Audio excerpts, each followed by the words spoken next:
Bonjour les amis, bienvenue sur la chaîne. Très très content de pouvoir vous retrouver pour un nouveau récap euro. On n'avait pas tourné depuis vendredi, je crois, si je dis pas de bêtises. Donc voilà, très content de pouvoir reprendre avec cette journée d'euro pour ce dernier match des phases de poule et forcément des équipes qui sont disqualifiées, d'autres qui se qualifient. Voilà, c'est le lot de la dernière journée et ça rajoute un petit peu de piment au truc, comme il y a pu en avoir ce soir. Avec donc deux matchs, les deux à 21h. L'Espagne face à l'Albanie et l'Italie face à la Croatie. Voilà, contre-cœur, j'ai mis un petit peu l'Espagne de côté, je l'ai mis en tout petit.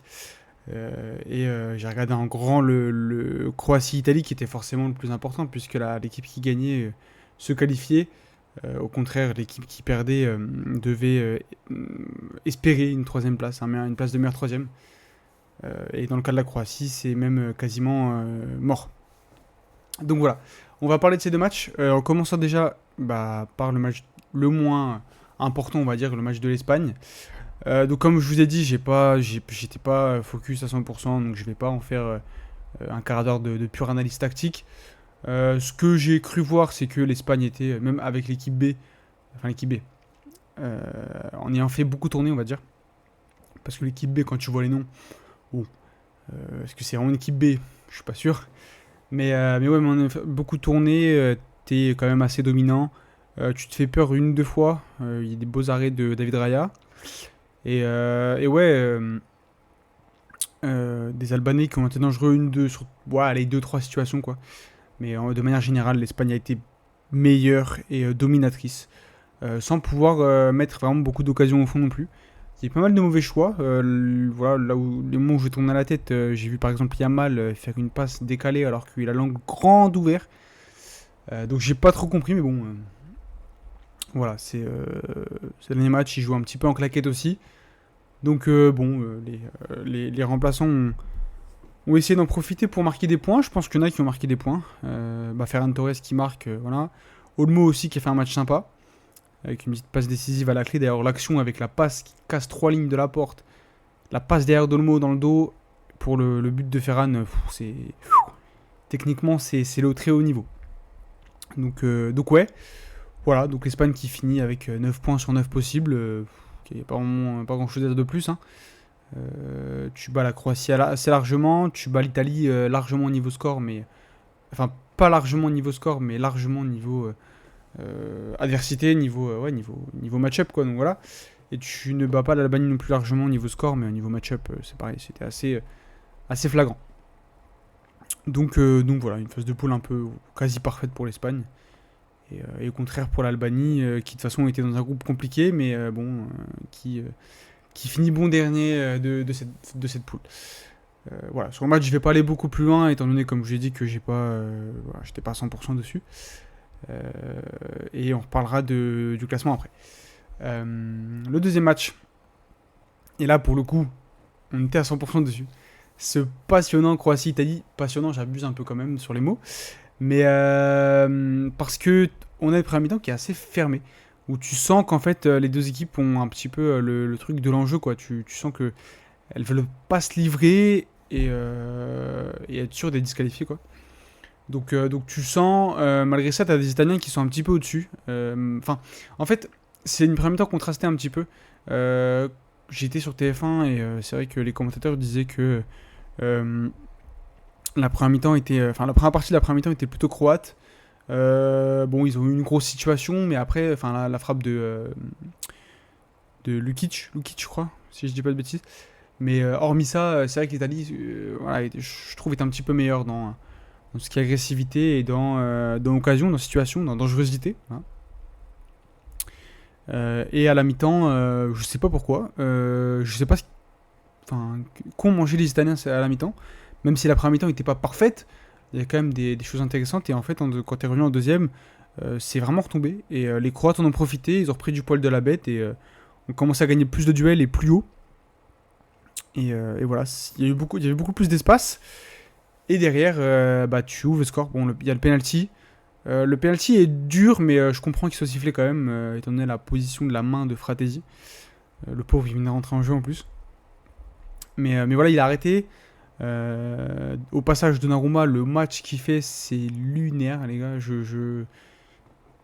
Waouh! Ouais, non, c'est vraiment exceptionnel. Sur sa ligne, vraiment très fort. Il a laissé l'Italie en vie d'ailleurs dans ce match quand même. Parce que même derrière, après, il sort 2 ou 3 parades. Après le but, il faut les sortir. Et donc derrière, Modric couvre le score. Derrière la première parade sur le but de Modric, donc la parade sur Budimir. Euh, le temps de réaction, c'est n'importe quoi. C'est n'importe quoi. Et derrière, du coup, Modric couvre le score. Et là, t'as l'entrée en jeu de Chiesa, et là, ça a changé tout le match. C'est vraiment pour moi le fait majeur, le tournant du match pour l'Italie, c'est l'entrée de Chiesa.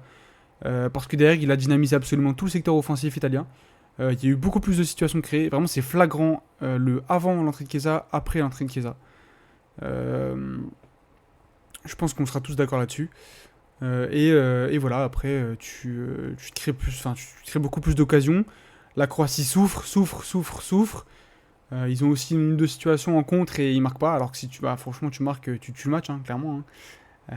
Il y a des coups qui sont mal joués. T'as un centre de non, ça c'est avant. T'as un centre de je sais plus qui est quand même au troisième poteau. Enfin, il y a des coups qui sont vraiment mal joués. C'est dommage parce que t'avais l'opportunité de tuer le match et tu le fais pas. Et voilà, il y a cette dernière action où Calafiori sort balle au pied. Le décalage est parfait. Zaccagni qui enroule parfaitement. Et voilà, ce qui devait arriver arriva pour la Croatie. Tu capitalises pas sur tes temps forts, sur tes petites situations de contre. Tu le pécaches. Et malheureusement, tu t'en mords les doigts maintenant. Hein. Après, voilà, l'Italie m'a pas non plus convaincu à 100%. Oui, ils ont réussi à jouer, mais c'est quand même sur des périodes. C'est pas. En fait, l'Italie, ouais, il n'y a vraiment pas un flux continu. C'est vraiment des gros temps faibles, des gros temps forts. Et ouais, je pense que contre une équipe qui vraiment sait capitaliser sur ses bons temps et sur ses occasions, ça serait un peu plus compliqué. Donc ouais. Voilà. Pareil, sur ce match, enfin, j'ai l'impression qu'il n'y a pas vraiment de grosses analyses tactiques à faire. On a vraiment eu des équipes qui ont joué sur les temps faibles des autres et qui n'ont pas su capitaliser sur leur temps fort. Parce que même l'Italie, au final, hein, en première mi-temps, normalement, ils doivent mener. Et ouais, enfin, mener après, bon. Ouais, mener, il n'y a pas non plus 150 000 situations, en vrai, je me suis rendu compte en le disant, mais ouais. Après, j'ai pas trop compris pourquoi. Pasalic, milieu gauche, Lukic, enfin. Il y a des choses de la part de Dalic qui sont peut-être une petite question à se poser quand même. Mais bon, c'est comme ça. T'avais aussi une génération croate qui était pas simple, même si pour moi il y avait du matériel vraiment pour faire mieux. Je suis vraiment déçu de cette équipe croate, du tournoi de cette équipe croate. Mais ouais, c'est dommage. Et du coup, les Italiens qui arrivent à rebondir et égaliser dans le temps additionnel tout au bout, vraiment la dernière action. Et ça leur valide leur ticket du coup pour les huitièmes. Donc voilà. Le petit point niveau classement. Voilà, on a le classement final du coup avec l'Espagne qui termine première avec 9 points, l'Italie derrière à 4 points, la Croatie du coup troisième à 2 points. Et pour être dans les meilleurs troisièmes, il va falloir que la Slovénie perde de 5 ou 6 buts, je sais plus, un truc comme ça. Je crois la Croatie a une différence de but de moins 4, je crois. Et il est à 2 points, et donc il faut que la Slovénie perde de 4 ou 5 buts pour que la Croatie soit dans les 4 meilleurs troisièmes. Donc c'est un peu mission impossible en vrai. Donc ouais.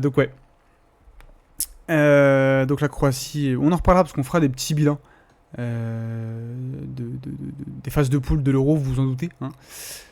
Mais voilà, très déçu de la phase de poule de la Croatie. Et donc l'Albanie qui termine bonne dernière avec un seul point. Après la poule était compliquée quand même. Alors déjà tu tombes dans la poule de l'Espagne, l'Italie, la Croatie. T'es pas déçu je pense. Et ouais donc voilà pour ce classement. On a assisté quand même à une belle soirée même si en fait il y a eu des temps où vraiment on s'endormait et il y a des temps où c'était un peu plus fort. Et ouais, ça n'a pas été sur un flou continu, mais bon. Intéressant. Pareil, un petit peu l'impression d'un match de coupe, un petit peu dans la lignée de dernier récap que j'ai pu faire. Un peu l'impression d'un match de coupe où vraiment des équipes qui se rendent coup pour coup, Il n'y a pas vraiment d'ajustement tactique. Il y a des remplacements. Mais c'est pas, tu vois pas de gros points tactiques inhérents au match en particulier. Donc voilà. Voilà mon ressenti sur cette journée. Pour demain, France-Pologne, on en a dédié une vidéo complète qui sort demain sur la chaîne. Donc voilà, si ça vous intéresse, je vous invite à aller la voir. Comme d'habitude, le petit teasing. Pays-Bas-Autriche. Alors ça va être c'est un match qui est compliqué parce que tu sens que l'Autriche peut aller chercher ces Pays-Bas qui sont pas non plus 100% sereins à chaque match et qui, pour le coup, ouais, laissent des espaces dans leur dos. Je pense que ouais, sur un Schouten ou un De Vries, ça peut faire une erreur de relance sur un gros pressing autrichien. Donc voilà. C'est un match pour la qualif, de toute façon. Là, dans ce groupe-là, les trois équipes, enfin, les Pays-Bas, France et Autriche peuvent espérer se qualifier. Pour la Pologne, c'est fini. Mais ouais, les trois équipes peuvent espérer se qualifier. Donc, franchement, c'est assez flou. Je pense quand même que... Moi, j'ai envie de dire que les Pays-Bas déçoivent et que l'Autriche va chercher sa qualif contre les Pays-Bas. Parce que l'Autriche, c'est une équipe quand même qui peut être assez efficace et qui peut, de par leur gros pressing et leur agressivité, peut vraiment récupérer des ballons hauts. Et ça peut un peu faire paniquer les Pays-Bas qui sont loin d'être mauvais, mais qui sont... Enfin, franchement, je les trouve vraiment pas emballants et je pense qu'il y a un moment où... Voilà, c'est passé contre la Pologne, match nul contre la France, mais bon, c'est un miracle au vu des occasions françaises. Il y a un moment donné où ça va pas passer et voilà. Et je pense que ça sera contre l'Autriche pour moi. Et l'Autriche ira chercher son billet pour la qualif. Voilà, première ou deuxième place, je n'en dis pas plus pour ne pas teaser. À 21h, il y a le Angleterre-Slovénie. Slovénie, c'est ça. Donc, pareil, un match pour la qualif. Les deux équipes peuvent encore espérer se qualifier. J'ai même envie de dire les quatre. Hein. Puisque même le Danemark et la Serbie peuvent espérer. Va falloir bien finir le travail pour l'Angleterre contre l'équipe qui me semble la plus faible sur le papier en tout cas. Et voilà, mais attention quand même à la charnière centrale un peu bizarre là, de l'Angleterre avec Sesko. Attention parce que Slovène, c'est une équipe qui aime bien sur une demi-heure emballer complètement le match et faire paniquer l'Angleterre. Enfin, pour le coup l'Angleterre, mais ça a été le cas contre la Serbie, ça a été le cas contre le Danemark. Et c'est comme ça qu'ils ont obtenu leurs 2 matchs nuls. Donc voilà. On va voir. Je pense quand même que l'Angleterre va l'emporter. 1-0 ou quelque chose comme ça, vraiment sans forcer quoi, sans vraiment briller et être exceptionnel. Grâce à tes individualités, je pense que tu feras la diff quand même. Et voilà, une petite victoire, 1-0. Et dans le deuxième match, du coup, Danemark-Serbie. Je sais pas trop quoi dire là, parce que c'est vrai que la Serbie, je les avais vu un petit peu comme la surprise de cet Euro. On a le Danemark qui est aussi intéressant, qui dans le jeu est sympa à avoir joué, mais qui par moment il y a des trous d'air quoi.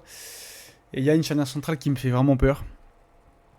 C'était un petit peu mieux là contre l'Angleterre à 3 derrière, c'était un peu mieux.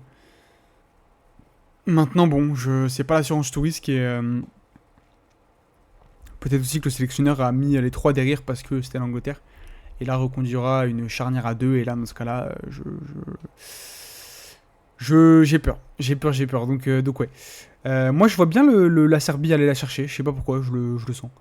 Peut-être aussi par ego, vu que je les ai... voilà, ça fait un moment que j'en parle en positif. Il y a peut-être un bout d'ego là-dedans. Mais ouais, je sais pas. Une petite victoire de la Serbie, là. Pareil, vraiment sur le gong. Hein, 2-1, allez, on va dire un truc comme ça. Et c'est du pur feeling, hein. Il n'y a aucune analyse tactique, rien, c'est du pur feeling. Franchement, c'est compliqué de voir une équipe se détacher. Mais allez, on va essayer, on va voir la Serbie, parce que pour moi, il y a beaucoup de positifs dans cette équipe serbe, surtout offensivement. Et pour l'instant, ils n'ont pas encore capitalisé là-dessus. Et il y a un moment où ça va finir par payer. Et je pense que ça va être sur ce dernier match contre le Danemark. Et le Danemark qui décevrait du coup. Mais voilà. Euh, ça serait dommage. Mais de toute façon, que ce soit la Serbie ou le Danemark, je pense que là, tu as une des deux équipes qui va sortir. Et qui aurait mérité peut-être un peu mieux que ça. Sans être exceptionnel, je dis pas qu'ils mériteraient d'aller en finale d'Euro là, mais bon, sur ce qu'ils ont montré, tu vois, ce que la Serbie a montré contre l'Angleterre, sur ce que le Danemark a montré contre la Slovénie et contre l'Angleterre, bon. Voilà, malheureusement, il y en a une des qui va sortir et voilà. Donc voilà pour mon ressenti pour les matchs de demain. Je pense qu'on a fait un petit peu le tour. Pas la vidéo la plus analyste, tactique, tout ça, scout, data, machin. Mais voilà, une journée qui s'est jouée un peu plus sur le feeling, un peu plus sur le visuel. Donc voilà, et c'est important d'en parler quand même. Donc voilà, pour le petit point de cette journée du 24 juin. Bien d'être demain du coup pour le match de l'équipe de France, parce que ça va être un match décisif. Et voilà, on verra demain comment tout ça va se goupiller. En attendant, les amis, en commentaire, n'hésitez pas ce qui vous a plu, ce qui vous a déplu dans cette journée. Est-ce que comme moi vous êtes déçus de la Croatie ou même de l'Albanie peut-être. Et voilà, le petit like si le contenu vous plaît. N'hésitez pas aussi à aller voir sur TikTok là, j'ai sorti 2-3 TikTok un petit peu pour parler un petit peu de sujets un peu plus spéciaux et sur des formats plus courts et un peu moins réfléchis on va dire. Ça se prête un peu plus à TikTok je pense. Et voilà, donc n'hésitez pas. C'est le même nom que la chaîne YouTube, donc aucune excuse. Donc voilà, le petit like si ça vous plaît et l'abonnement pour suivre la suite si vous êtes emballé par cet euro, comme moi je peux l'être. Sur ce les amis, bonne nuit et à demain. Salut.